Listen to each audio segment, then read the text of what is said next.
Hi, and welcome to episode 6 of the Empathy Exchange podcast. I'm really looking forward to this conversation today with my two guests because we're going to be delving into the role of family councils in the long term care sector. So, let me start by introducing both of my guests. Sam Peck is the executive director of Family Councils Ontario, and she's passionate about helping people and groups achieve their goals. In her 15 years with Family Councils Ontario, she's supported thousands of family members and long term care home staff to improve their work to achieve the best possible outcomes and meaningful impacts. In her role as executive director, she focuses on building and maintaining relationships with funders, stakeholders, and interconnected organizations to carry out activities that support FCO's mission and develop strategies that enable the organization to create positive change within the long-term care sector. Liane Pelissier is the client services manager with Family Councils Ontario, and she's been with FCO for 2 years. Liane is passionate about making a difference and helping others, but most particularly those living, working, and family members in long-term care. She has 19 and a half years of experience of working in a long-term care home as a resident and family services coordinator, helping support residents and families as they transitioned into long-term care. Part of her role was being the staff liaison for the home's family council, and her years of experience helped her to develop great skills in communicating with and supporting families, residents, and staff in long-term care. Sam and Liane, welcome to the Empathy Exchange podcast. Thanks for having us. Good morning. Thank you, Deborah. So excited about this conversation. I've had the opportunity to work with both of you over the last few years, and the work that you and your organization do is nothing short of remarkable. But I want to start with just to set the table for our conversation today. And Sam, perhaps you can dive into this question, which is really to share what is the role of family council in long-term care homes in Ontario? So, the role of a family council is to provide families, and so I use that term broadly. So, any caregiver to a resident, whether it's biological family, family by marriage, family by choice, to give families an opportunity to be involved in and contribute to the life of the long term care home. It gives families a way to support each other, sort of give and receive peer support, stay up to date on what's happening in the home, issues affecting residents, caregivers, staff, and to work in partnership with the home to improve the quality of life and of living in the home for residents and the quality of the experience for caregivers and for home team members, home staff. It's interesting in the work that I do, the number of, on both sides, families that aren't aware that the home has a family council. And on the other side, sometimes staff, they don't really understand the role of family council and the benefits to them. So I'm curious because I'm sure that this isn't the first time that you've heard it. And a big part of the work that you do is the awareness of the role and the impact and the function. So with that question, I'm just curious, what are some of the things that you've experienced with that gap, and how can we help families and staff to better understand the value and benefits of family council? I think the big misconception is that a family council is a complaint session. That is just an opportunity for caregivers to get together and complain about what's happening in the home that they don't like. And that's not true. Yes, processing concerns, working on areas that could be improved is important. It's an important part of a family council. But it's also that peer support aspect and that learning and networking piece. And I think that's part of the disconnect that home staff don't always have a good handle on. And then if they don't have a good handle on the purpose of a council, the importance, I mean, how can you expect them to support new caregivers to join a council or to help caregivers start one? So I think there's that disconnect about what a council can do. And so then staff don't understand, and families may not understand that it's more than just a place to process concerns and complaints. And what we try to do is to encourage people to see what, the full role of a counsel is, the full benefits, so that they can be interested in starting or joining a family council. Yes, and to add to that, what we've seen in the last 3 years, we know there's been like a blow up of the sector, and a lot of change. And we've seen a lack of trust, so which is part of the disconnect. And what we're trying to do at Family Councils Ontario in the education and in the resources that we develop is to find ways to rebuild that trust, and for family members and home administration and staff to come together, because the end goal really is what's best for the residents and to improve quality of life and long-term care. And you have to have that collaboration.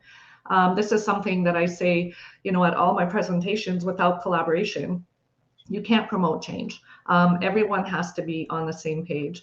So in terms of our presentations and what we communicate with our family councils and when we meet with home staff, is to build that trust, is to have faith that everybody wants what's best for the residents. We've developed a great resource, a guidance on family councils and home staff on how to collaborate. We've changed the name of one of our presentations to Why Family Councils Matter, so that family members understand the importance, and to echo what Sam said, that it's not a complaint session. There's so much good that can come from a healthy and effective family council. So part of our goal is to nurture that and to shift the culture so that family members and home staff understand that the importance of that collaboration and the importance of having a family council within their home. I just want to pick up on what you said about the lack of trust. And so is it lack of trust that families have about the home, as well as the home has a lack of trust in the families? And I'd also be, to add on to that question, is what do you think are the main contributors to that lack of trust? Well, I definitely think, things that happen, we've seen an unravel even before the pandemic. Things were starting to unravel even before then. And as you said, with the 19 and a half years experience I have, I was living it, working in a long-term care home. But the pandemic just shifted things to a whole new level. And so family members really were afraid because they couldn't come in. They didn't know what was going on. That trust that they put in the home and in the staff to look after their loved ones, we know fell apart during the pandemic because no one knew what they were doing. And everyone was just trying to figure it out as we were going. And then when families were able to come back into the home, it was really about, what's the new normal and how do we move forward with this? So it really is to rebuild that trust in the staff are doing the best that they can for my loved one with what they have to work with. And staff have to realize that families are, going through a lot of change. They're suffering loss, they're grieving, having to put that trust into basically strangers at the beginning to look after their loved one. And how can everyone, come together with that common goal of ensuring that that resident has the best quality of life? It's like a reset. We need to reset so that everyone can be on the same path in really improving and fostering those relationships to rebuild trust, and to realize that in the end, everybody wants the same thing. Everybody wants what's best for the resident. And that's where I see the sweet spot with family councils, because you've got people who have already gone through the beginning part of that journey and have adjusted and adapted.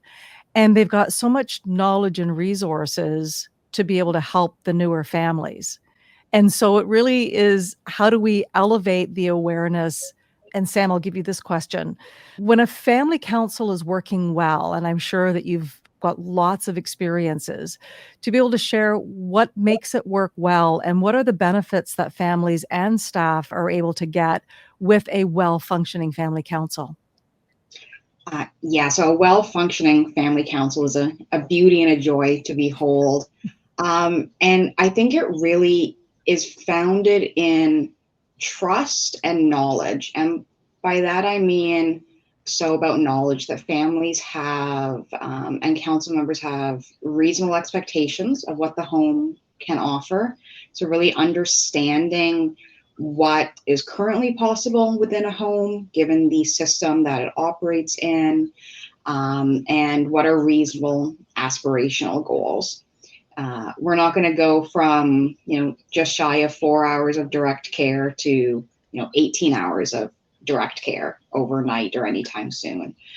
But it is possible to have the quality of that care improve.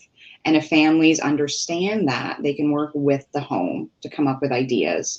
A good family council, an effective council, the members are informed, they have reasonable expectations, and they have a trusting relationship with each other and with the home staff.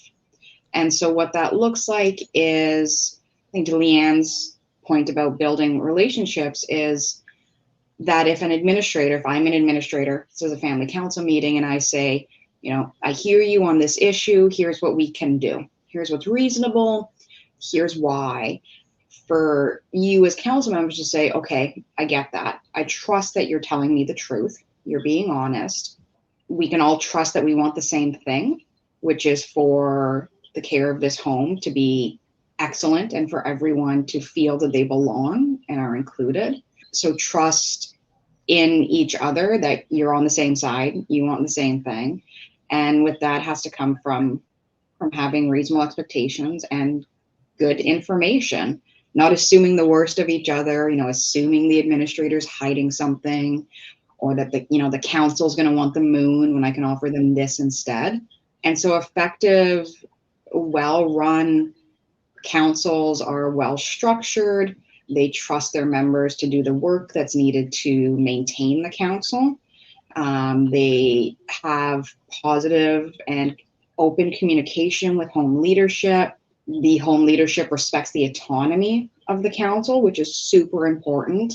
Councils are autonomous groups in Ontario. They have powers under legislation. And so the home leadership understands that, and they believe that a council can be a positive, be a force for good, and operates from that position, not one of suspicion or doubt or letting prior experiences with, jalapeno family council members taint their perception. But when a family council works well, it's trusting, they're informed, they have open communication, and they understand they're working towards the same goal of a vibrant and high functioning long-term care home. I would imagine that they would be an additional resource that the home can utilize, because we know the reality of the system and the staffing levels and issues and challenges, that you've got extra minds, hearts, and hands that can help out. Even when I think about the helping with onboarding new families, or a new family that has come in with an unrealistic expectation, not realizing, because they don't know what they don't know, and a family council member being able to say, okay, you know what, let's just have a conversation and reset some of those expectations before it spirals out of control. And then next thing you know, it's a huge complaint and an escalation. The flip side of that is, and I know that you've done some work with mediation and support when you've got a family council and a home leadership and staff that are butting heads.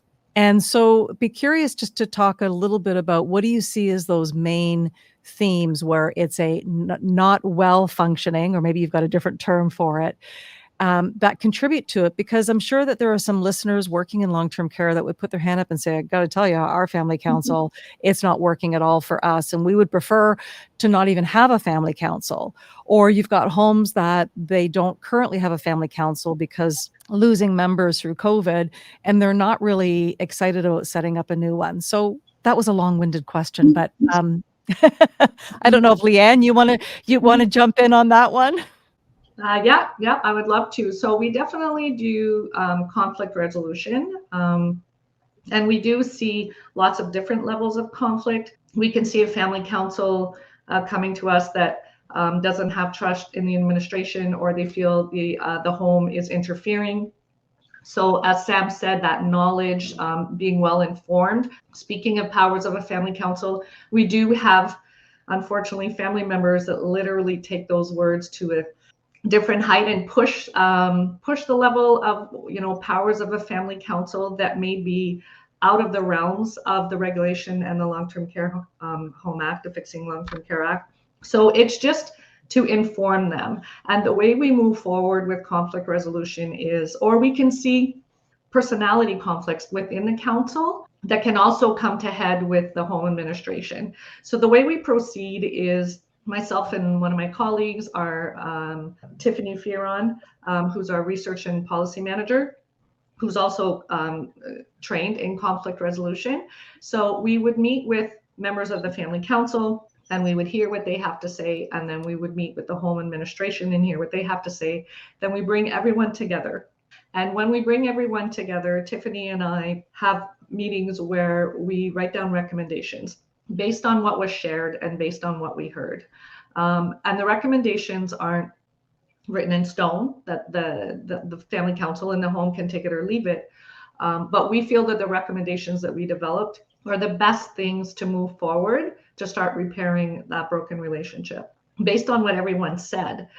So, we have seen some big successes with some of the conflict resolutions, that we've done in certain homes. Some take a little bit more work, and that's okay, as long as they get there. If we have to have a few more meetings or tweak the recommendations or, meet with one person or another until they feel comfortable in moving forward, then that's what we're going to do. It varies throughout the councils and through the homes. But as we've already said this morning, like Sam said, we see homes that are reluctant to embrace a family council because of fear of being that complaint trap, or looking that that's all they're going to do is complain and bring forth concerns. And then we have family councils that don't trust the home administration and don't believe anything they say and think that they're hiding things. So it's to be transparent. And that's something that we often see, and that's part of our recommendations always, is to have that transparency. The home shouldn't be hiding, should not be not sharing certain information with families, because you should be transparent in what they're doing. And the same thing for the council. They shouldn't be afraid to post their minutes and have anything of that could be damaging or extremely confidential in their minutes, because it's something that should be transparent and be able to share with other family members in the home administration. So these are things that we recommend in order to help move through the conflict to try and get to the other side of a healthy relationship. I think that's a huge value add that you offer to homes that not every home's aware of. Sometimes homes think that Family Councils Ontario is there exclusively to support the family councils. And yet and Liane, I've reached out to you, said I'm speaking with a client, they're having this challenge, and you and your team were able to go in and really create some transformation with the education that you can provide. And I recall once you and I did a joint presentation with a home. Families were like, I had no idea. Mm-hmm. Right. So it's that, I think that, and I love how you use the word reset. There's how do we get the education into the home, but also sometimes there's a reset because you've got personality conflicts that maybe the administrator and the family council president that have gone head to head on some things. Or I've heard administrators say, well, the person running the council, they're motivated by their own personal agenda because their loved one's needs in the home. And, and this is not new to you. How do you respond and help to support a dynamic that may be a little bit dysfunctional, but you're hoping it's not completely broken? I think first, it's conflict exists in all sorts of relationships. And it's not as though, caregivers or home staff walk into that door and become entirely neutral individuals. People bring their lived experience, positive and negative, their skill sets, their capacities, their personalities into a long-term care home, into that community. And so I think part of doing that education, that supporting that reset, is level setting that conflict is going to happen. And the long-term care sector is in crisis. that's heavy for people who are working in long-term care, who are caregiving. People say there's fear about their loved one moving into long-term care. Staff get that too, that they are working in a very challenging situation. So I think part of it, what we do is just trying to help everyone see each other's perspective, and that conflict is going to happen, big and small, happens in all relationships. But then to just educate people to say, there are a lot of benefits to family involvement, family engagement in care, whether it's family council or something else that we can help them to develop to provide more and better ways to engage families. But it does have to go back to education and just sharing, and the promising practices, the really good examples of when things work really, really well. Some of our board members have been heavily engaged in family councils, whether as a home staff or a caregiver for many years, and have really wonderful examples of getting through conflict, of sharing information about, here's what we can do together. So I think it is level setting, education, sometimes just about the powers of a council, what are the boundaries there, and helping people understand that conflict isn't abnormal, but you can build a relationship and rebuild relationships if you approach it well. Does that answer the question? I feel like I talked a little bit more broadly, but Yeah. And Liane, did you want to add to that?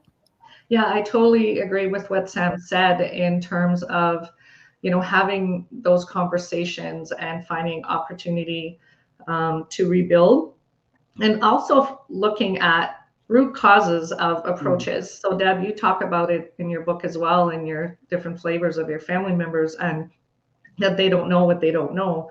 To find out exactly what's going on with the family member and why they're reacting a certain way, or they're approaching, in a really negative or a tactful way. And to make families realize, like I've had conversations in my previous work experience with family members, and we need to appreciate their advocacy for their loved one, because they're doing it because they care so much and they love them so much. And we appreciate that. And it's important for homes to recognize that they are advocating because they want the absolute best for their loved one.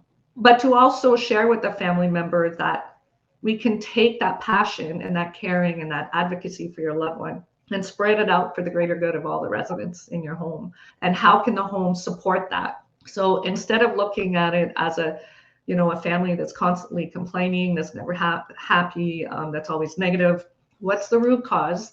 What is it that they don't know? What is it that they're looking for? Like Sam said previously, is it unrealistic expectations? How can we meet in the middle so that they feel, comfortable with the care that's being provided? And how can they take that advocacy in order to do good for all the residents in the home? Well, and that's a good point. I think we've had this conversation that we can see each other as allies and not as adversaries. And when that adversarial approach, and I love what you said, Sam, about there's always going to be conflict in any kind of relationship. It's how we approach that conflict, the attitude we have toward it, and knowing that we are still bonded by that common goal of the best possible quality of life and care for the resident, the homes, and the loved one. Sometimes it's hard to remember that when in the heat of the emotion and those jalapeno moments that happen, because something unexpected happened and the family is feeling very reactive about it, on top of all the systemic challenges that we have in our system, right? Mhm. There's so much that's outside of our control.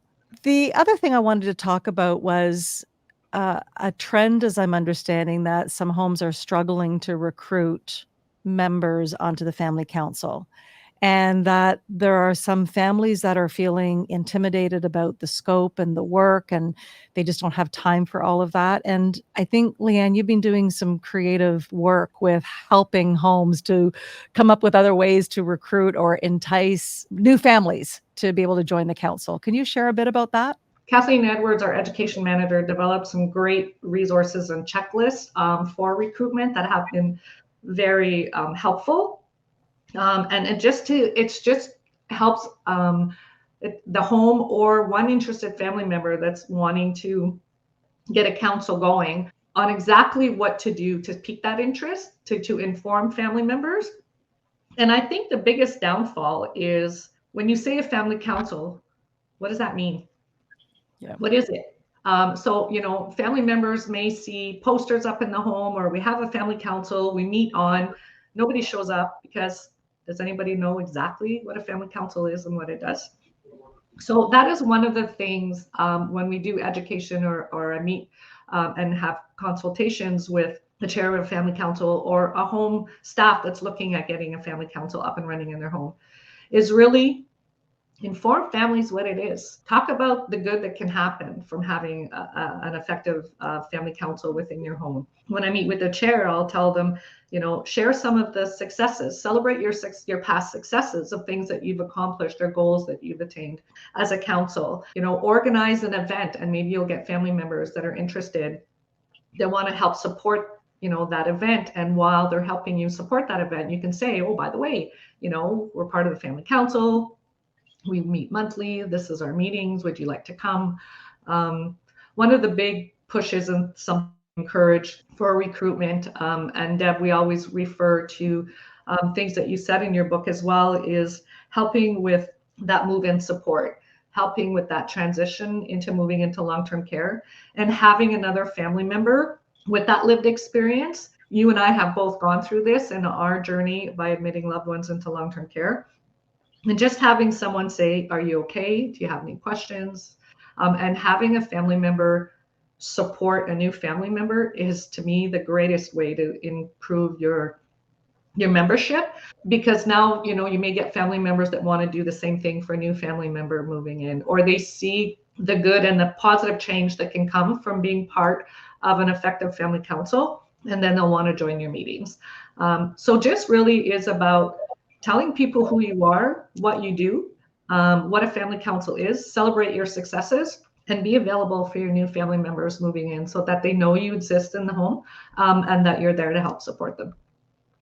And I think, what I picked up from what you just shared was it's helping to create an emotional connection, because we all Absolutely. know that this is a very emotional journey for families.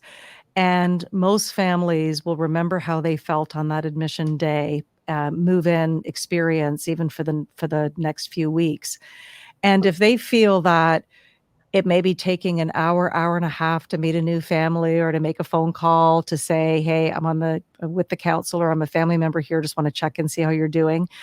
Knowing that you can make an impact in that regard, it gives all the feels that we want to be able to create, Mm-hmm. right? Which is what gets people engaged. Mm-hmm. And I think the personal stories that we have that we can share is what really connects us. And Liane, I'm wondering if you'd be open to sharing the story that I remember the first time you told me about it, the experience that you had when you were working at a long-term care home, and some of those challenges that you experienced, and how it really transformed how you think and how you approach the family relationship. Would you be open to sharing that?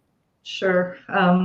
So as mentioned in my bio, as a resident family services coordinator, that's what I did. I did admissions, I did tours, care conferences, helping support the family members in the home and the residents. And I have tons of education and experience, but then when it came time for my own personal journey with my parents, I had to admit my dad, who had a very advanced form of dementia, into long-term care. That proved to be extremely challenging, and he was not admitted to the home that I worked in. He was admitted into the city home where I live. And that day is something that I'll never forget, exactly how I felt. My dad was in a shared room. He had, his partner, on the other side of the room with the curtain separating them. There was 4 different disciplines in the room. A lot of the staff knew what I did for a living. So I guess they figured, well, if she knows the ropes, we don't really have to go through it with her. And here, sign here, sign here, sign here, sign here. Sign all the documents. What we both know, knowing that that's what I did every day, is that overwhelming amount of paperwork and information that has to be exchanged on that day of admission is so overwhelming and stressful. But even though I knew all that, like I knew it like the back of my hand, I knew none of it that day.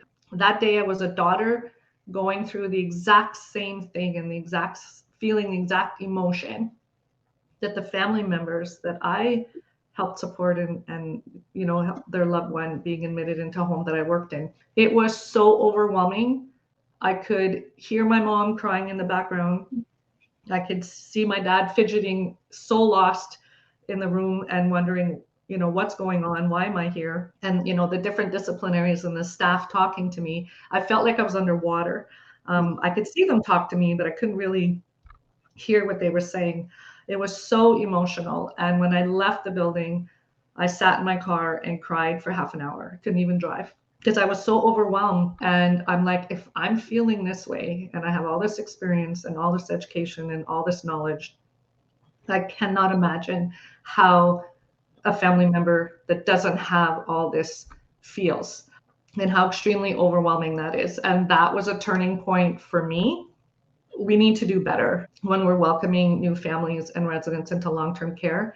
It is, you can't explain the emotion and how that feeling of total loss and no control and a total change of life, like all these things were going through my mind. Like my mom has to sell the family home, you know, they're going to be living in two different places. So, you know, we're going to have to separate our time between mom and dad. And, you know, we got to make sure that dad gets the care that he needs. And he's, you know, very restless. And we got to make sure that, you know, that he's safe and he's good and that mom is safe and good. And it was just so overwhelming. And again, I come back to that. It would have been great if someone would have asked me how I was feeling and if I was okay. Even though I had all this knowledge and this experience, the emotion is so real. It's so important for family members to know that they're being supported, that they're heard, that there's someone that gets what they're going through and they understand.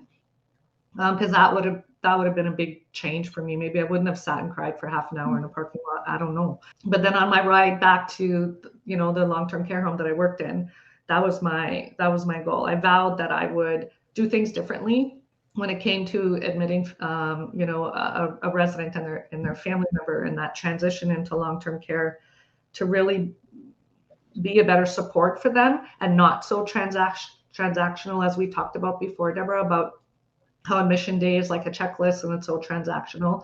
It needs to be more compassionate and more heartfelt, you know, for family members to feel a little bit of relief that it's okay and that they're doing the right thing for their loved one and that everything's going to be okay. And I think what's I find interesting is that families tend to feel alone in this, that they're the only ones that have gone through this. And yet you've got in some home hundreds of family members that also too, and every journey is different.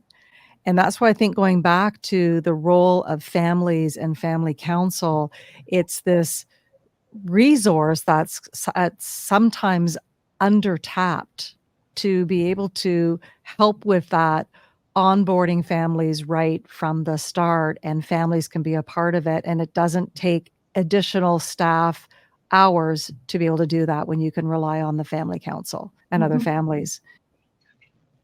I'm curious, as we're recording this at the end of the year and heading into 2024, Sam, I'm curious what you're most excited about creating next year in your role as executive director and with your team at Family Councils Ontario.